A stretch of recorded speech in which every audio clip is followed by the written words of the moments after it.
नमस्कार दोस्तों।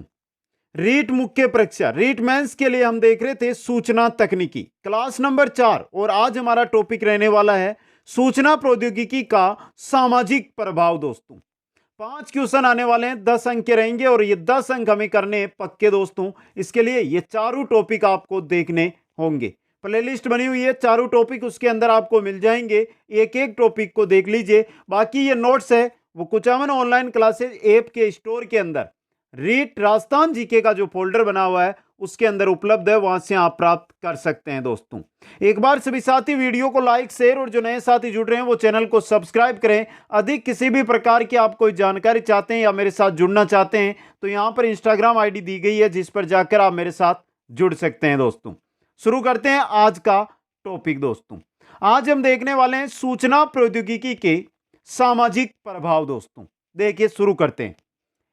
सूचना एवं संचार प्रौद्योगिकी ने विश्व की विभिन्न अर्थव्यवस्थाओं को जोड़कर एक वैश्विक अर्थव्यवस्था को जन्म दिया है। विभिन्न अर्थव्यवस्थाएं एक ही मंच पर आ गई है, वो आई है सूचना प्रौद्योगिकी, सूचना और संचार प्रौद्योगिकी के कारण। दोस्तों सूचना क्रांति से समाज के संपूर्ण क्रियाकलाप प्रभावित हुए हैं, चाहे धर्म हो, चाहे शिक्षा हो, चाहे स्वास्थ्य हो, चाहे व्यापार हो, चाहे प्रशासन हो, चाहे सरकार हो, चाहे उद्योग हो, चाहे अनुसंधान व विकास हो, चाहे संगठन हो, चाहे प्रचार हो, आदि सभी क्षेत्रों में परिवर्तन हो गया। किसके द्वारा? सूचना क्रांति के द्वारा, सूचना प्रौद्योगिकी के द्वारा। दोस्तों वर्तमान समाज सूचना समाज कहलाने लगा है। वर्तमान के अंदर कोई सूचना हमें भेजनी है तो हम किसके द्वारा? सूचना और प्रौद्योगिकी के द्वारा। तो सूचना समाज बन गया है। दोस्तों इंटरनेट के माध्यम से आज हम email, audio video chatting, video conferencing आदि के द्वारा जुड़ गए। आज हम कहीं पर भी बैठे हो, वीडियो कॉन्फ्रेंसिंग हो या वीडियो चैटिंग हो, उसके द्वारा आमने सामने बैठकर बात कर सकते हैं। दोस्तों आगे देखिए, आईसीटी ने समाज के प्रत्येक वर्ग को रोजगार के बहुत अधिक अवसर उपलब्ध करवाए। अर्थात सूचना व संचार प्रौद्योगिकी का समाज पर बहुत प्रभाव पड़ा है, जो कि निम्न प्रकार है। कैसे प्रभाव पड़ा है आईसीटी का समाज के अंदर? पहला, निजता के रूप में। इसे गोपनीयता के नाम से भी जाना जाता है। निजता यानी गोपनीयता, समझे आप? देखिए निजता अथवा गोपनीयता से तात्पर्य नियुक्त व्यक्ति द्वारा ही डाटा के उपयोग के अधिकार से है। जिसका डाटा है वो ही उसका उपयोग कर सकता है। आपका फेसबुक अकाउंट है, आपका व्हाट्सएप अकाउंट है, आप उसका आप ही उपयोग कर सकते हो। यह निजता है, यह गोपनीयता है। दोस्तों यदि किसी व्यक्ति को यदि केवल डाटा पढ़ने के लिए ही नियुक्त किया गया है तो वह डाटा में कोई परिवर्तन नहीं कर सकता। कहने का मतलब आप विभिन्न वेबसाइट ओपन करते हैं, वहां पर आप कोई डाटा उनको पढ़ ही सकते हैं, उनको आप किसी भी प्रकार का कॉपी नहीं निकलवा सकते, उनको आप सेव नहीं कर सकते। यह है निजता। दोस्तों दूसरा है अधिप्रमाणन।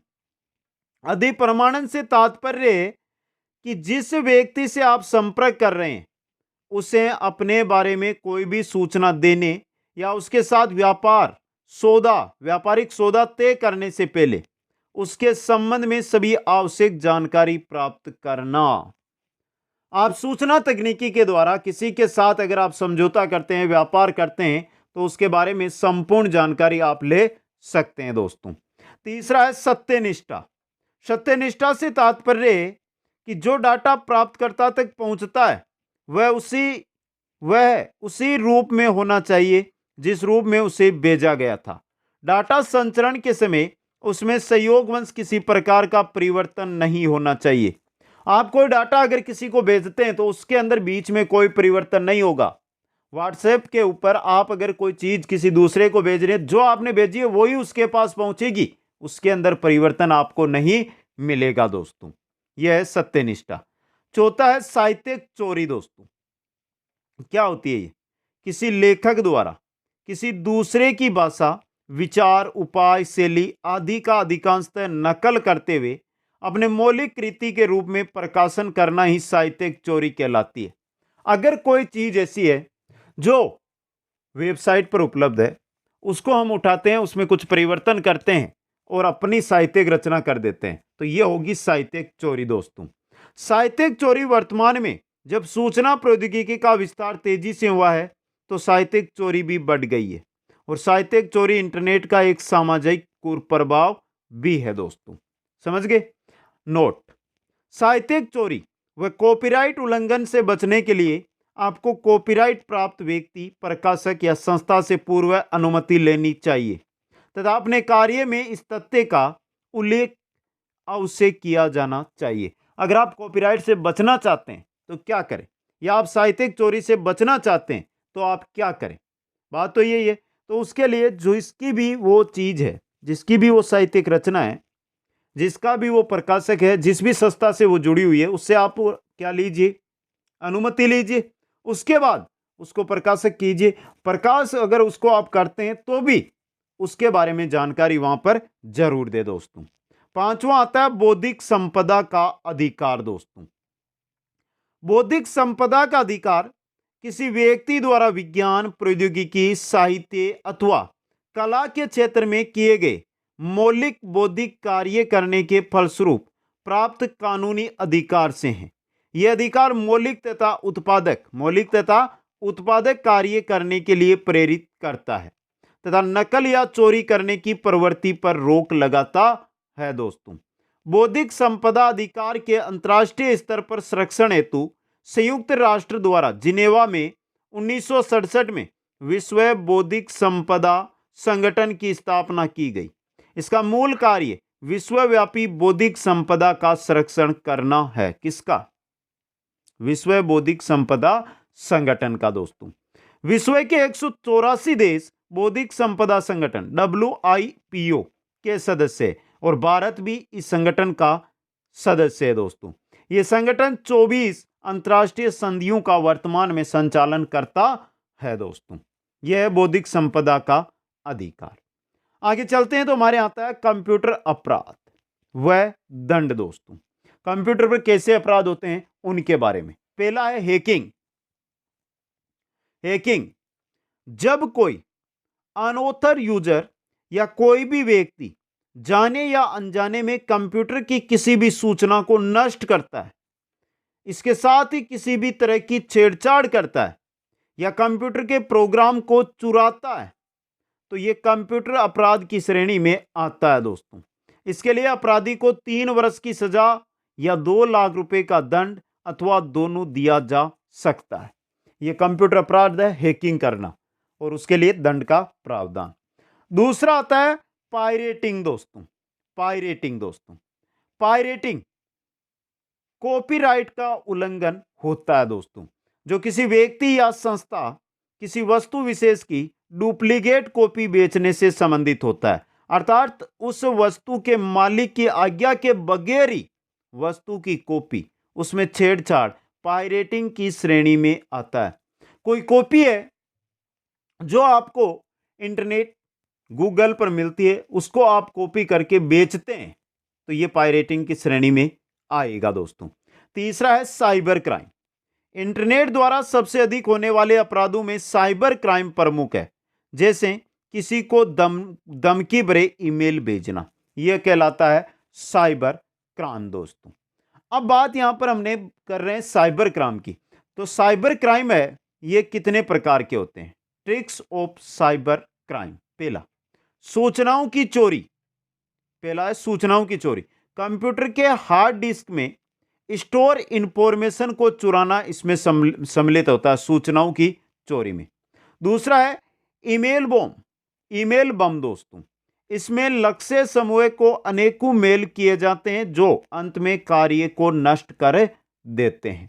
तीसरा है डाटा डाइडलिंग दोस्तों।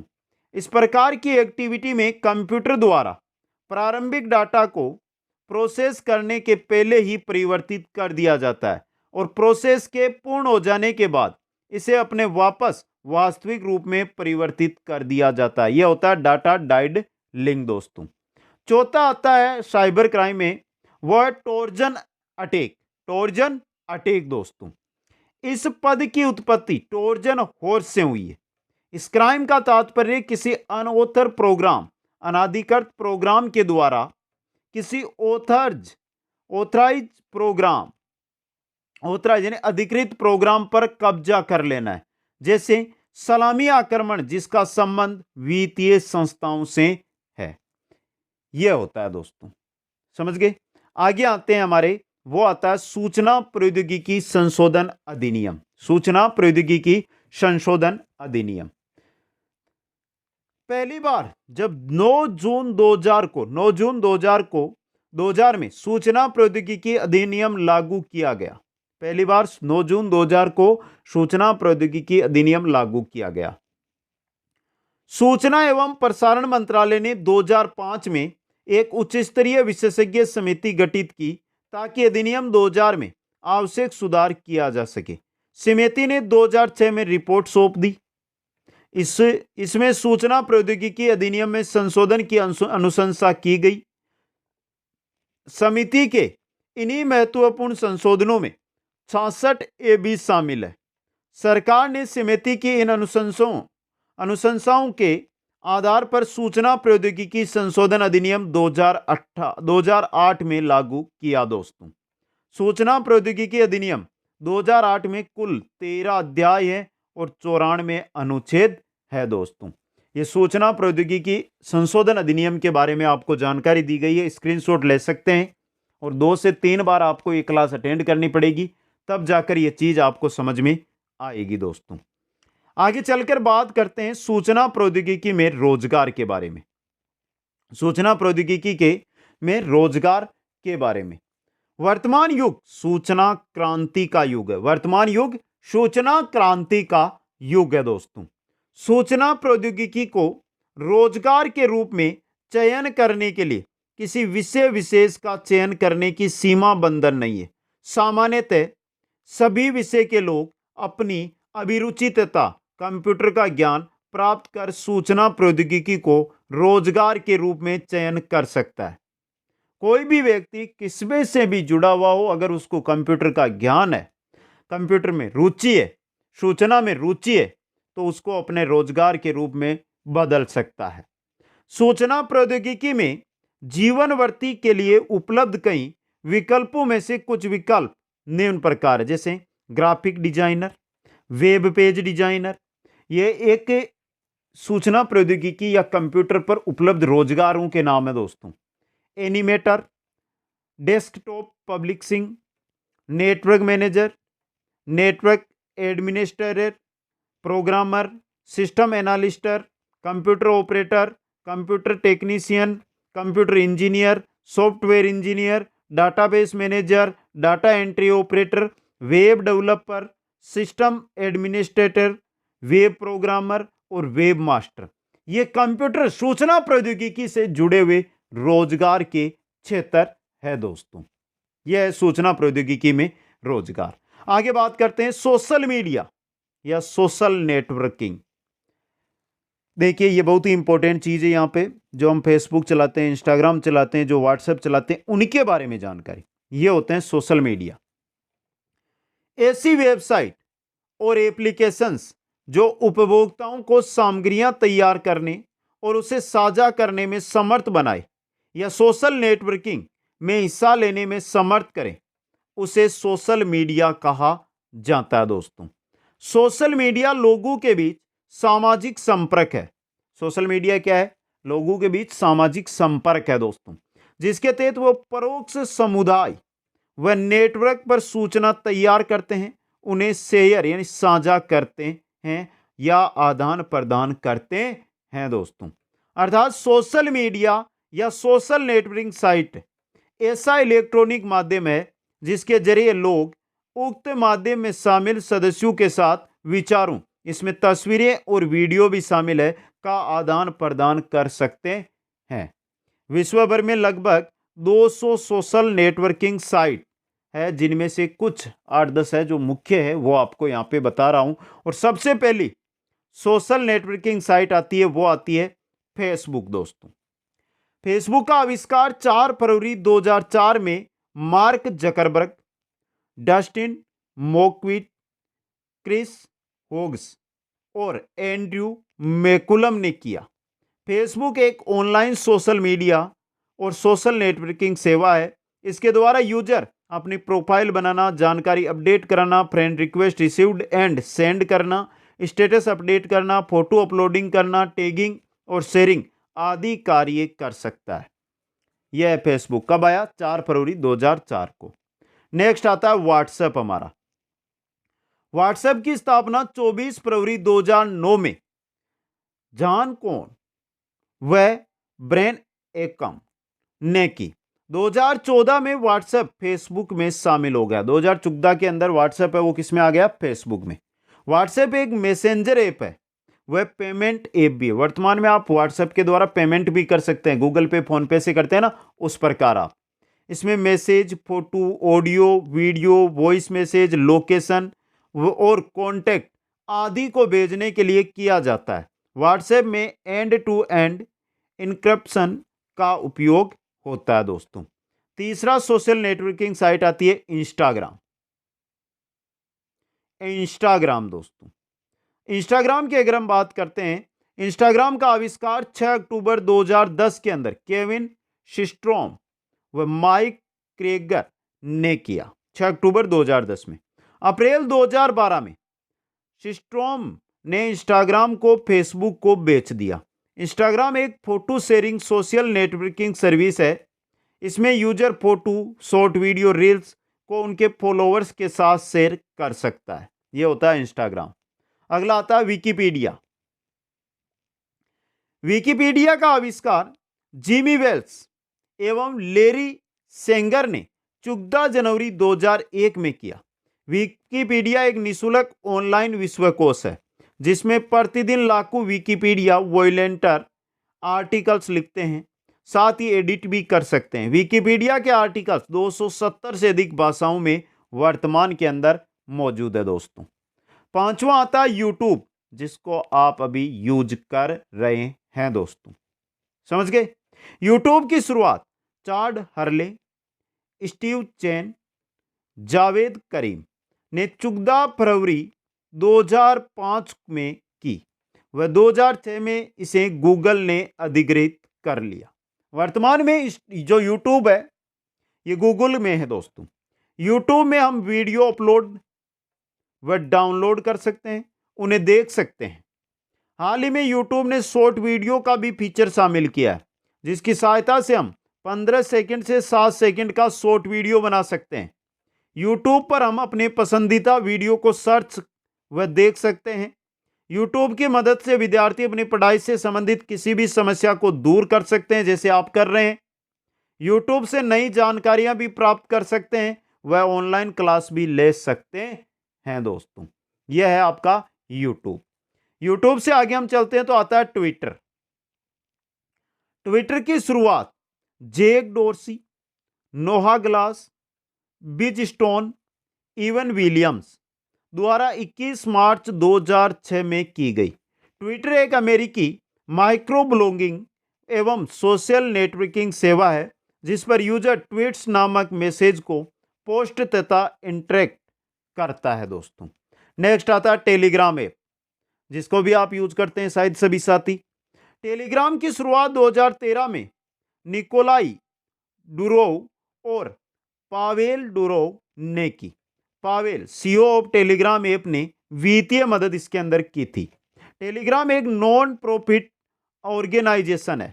भारत में इस ऐप का उपयोग शिक्षा के उद्देश्य से किया जाता है। शिक्षा में सर्वाधिक उपयोग टेलीग्राम का होता है भारत के अंदर। यह हो गई सोशल नेटवर्किंग साइट जो मुख्य रूप से आपके काम में आती है। आगे हम बात करते हैं भारत में सूचना प्रौद्योगिकी और कंप्यूटर के क्षेत्र में की गई नवीनतम पहलें दोस्तों, जिनमें पहला आता है narrow band internet of things. Narrow band internet of things दोस्तों, क्या है ये चीज?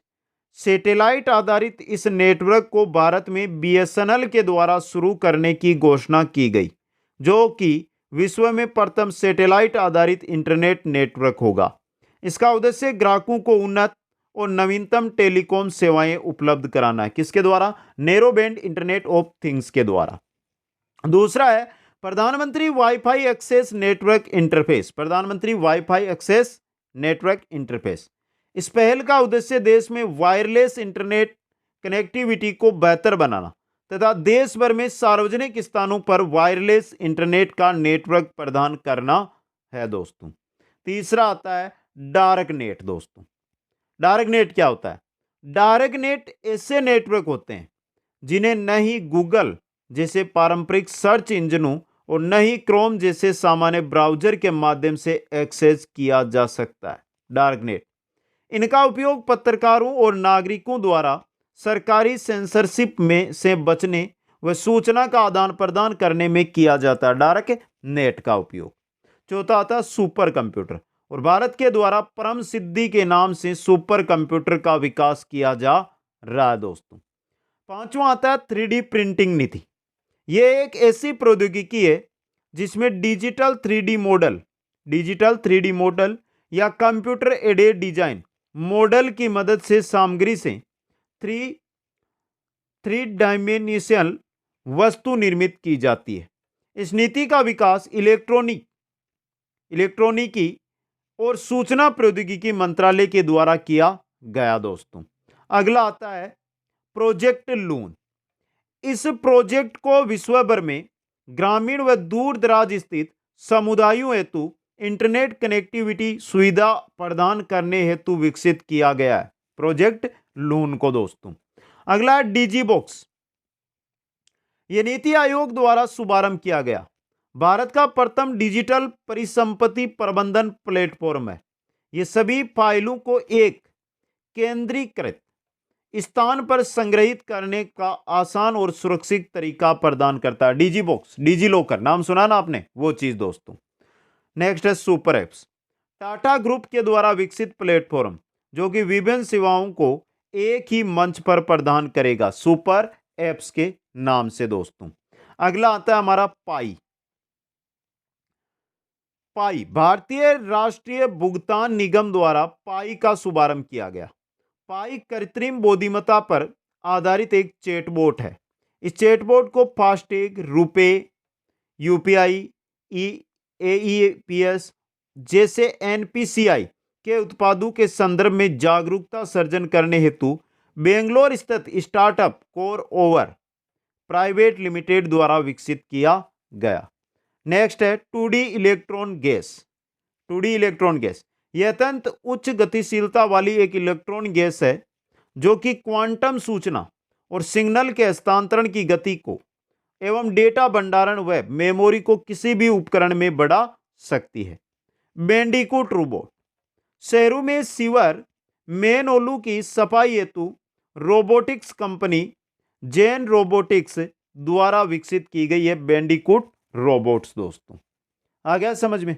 आगे चलते हैं और बात करते हैं राजस्थान में सूचना तकनीकी से संबंधित प्रमुख संगठन और योजनाएं दोस्तों। राजस्थान के अंदर सूचना तकनीकी से संबंधित प्रमुख संगठन और योजनाएं। पहली है वर्ष 1989 में राज्य सरकार ने राजस्थान स्टेट कंप्यूटर सर्विसेज राजकॉम नामक उपक्रम की सोसाइटी के रूप में स्थापना की गई थी। इस संस्था का प्रमुख उद्देश्य राज्य में सूचना प्रौद्योगिकी एवं संचार क्षेत्र में प्रशिक्षण, राज्य सरकार के विभागों को तकनीकी परामर्श प्रदान करना एवं परियोजना को क्रियान्वित करना है दोस्तों।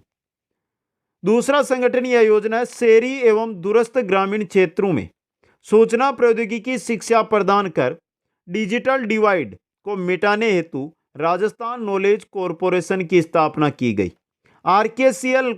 आरकेसीएल का आरएससीआईटी पाठ्यक्रम सरकार द्वारा मान्यता प्राप्त पाठ्यक्रम है दोस्तों। तीसरा आता है जनसूचना पोर्टल। जनसूचना पोर्टल अपनी तरह का पहला ऐसा प्रयास है जिसके माध्यम से सरकार द्वारा वार्ड पंचायत स्तर तक क्रियान्वित सभी योजनाओं की जानकारी एक ही जगह उपलब्ध करवाई जा रही है। यह सूचना के अधिकार 2005 की धारा 4 का भाग 2 को क्रियान्वित करता है दोस्तों। बहुत ही इंपॉर्टेंट चीज आपके लिए यह रह सकती है। अगला है राज उद्योग मित्र दोस्तों। यदि कोई व्यक्ति नए सूक्ष्म, लघु या मध्यम उद्यमों एमएसएमई को शुरू करना है या उसे संचालित करना चाहता है तो उसे एमएसएमई एक्ट 2019 के तहत राज्य में 3 साल तक किसी भी प्रकार की स्वीकृति लेने की आवश्यकता नहीं है दोस्तों। अगला संगठन या योजना आती है राजस्थान संपर्क।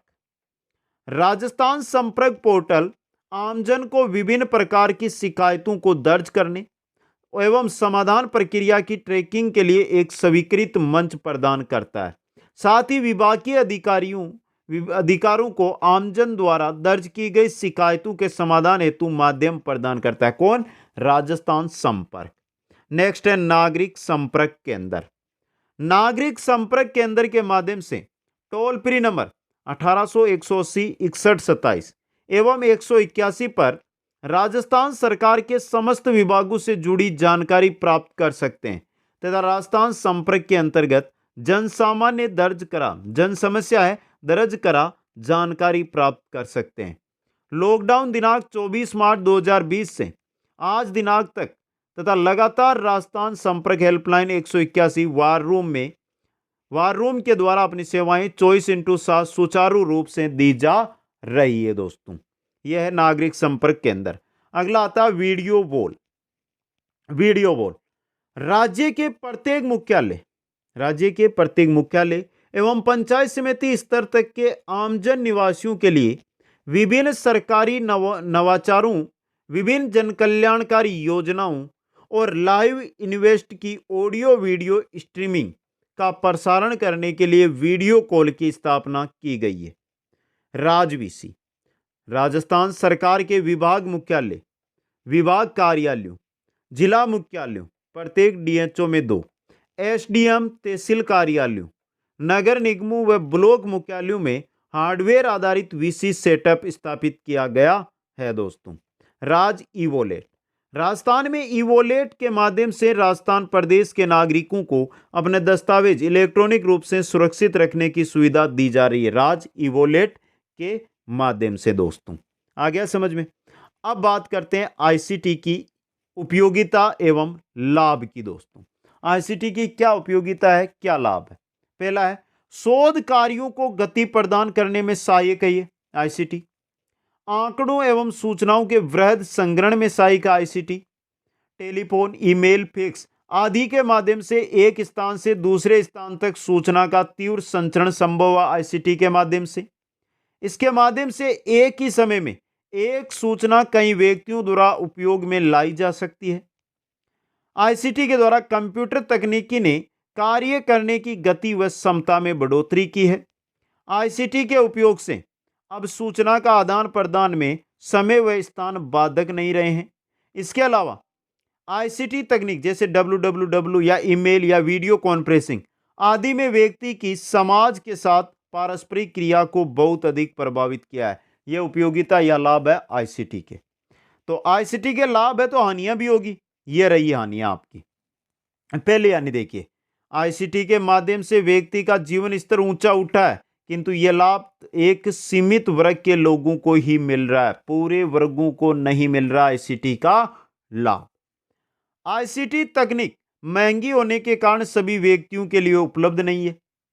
आईसीटी के माध्यम से अधिक कार्य कम व्यक्तियों द्वारा पूर्ण किया जाना संभव है, अतः बेरोजगारी की समस्या को बढ़ावा आईसीटी के द्वारा मिला है। आईसीटी के गलत उपयोग से अपराधों के अंदर क्या हुई है? वृद्धि हुई है। आईसीटी के उपयोग ने व्यक्ति को 2 भागों में विभाजित कर दिया है। एक वे लोग जो इस तकनीक का प्रयोग करने में सक्षम है तथा अन्य वर्ग जो इस तकनीक का लाभ उठाने में असक्षम है। इस प्रकार 2 भागों के अंदर व्यक्तियों को बांट दिया है। अगली हानि है वो है आईसीटी के कारण अधिकांश कार्य किसी दूसरे व्यक्ति से व्यक्तिगत रूप से ना मिलकर दूर रहते हुए ही संपूर्ण किए जाते हैं, अतः इससे हमारे संबंधों पर प्रतिकूल प्रभाव पड़ता है तथा सामाजिक मूल्यों का ह्रास हो रहा है दोस्तों। यह है सूचना प्रौद्योगिकी का सामाजिक प्रभाव। क्लास कैसी लगी कमेंट करके बता दीजिए। कंप्लीट नोट्स सूचना तकनीकी के कुचामन ऑनलाइन क्लासेज ऐप के स्टोर में रीट राजस्थान जी के फोल्डर में उपलब्ध है, वहां से आप प्राप्त कर सकते हैं। फिर भी कोई जानकारी चाहिए तो यहाँ पर इंस्टाग्राम आईडी है जिसके द्वारा आप अपनी जानकारी ले सकते हैं। अभी तक अगर आपने वीडियो को लाइक, शेयर नहीं किया तो लाइक और शेयर जरूर कर दें, और जो भी नए साथी चैनल पर आए वो चैनल को सब्सक्राइब करें, और सब्सक्राइब करने के साथ बेल आइकन के अंदर ऑल नोटिफिकेशन को जरूर ऑन कर लें, जिससे हर क्लास का नोटिफिकेशन आप तक आता रहे। बाकी अब चारों क्लास चारों टॉपिक हो चुके हैं, तो सूचना तकनीकी से जुड़े हुए क्वेश्चन नेक्स्ट क्लास के अंदर हम लेकर आ जाएंगे। आप सभी साथियों को बहुत बहुत धन्यवाद। जय हिंद, जय भारत।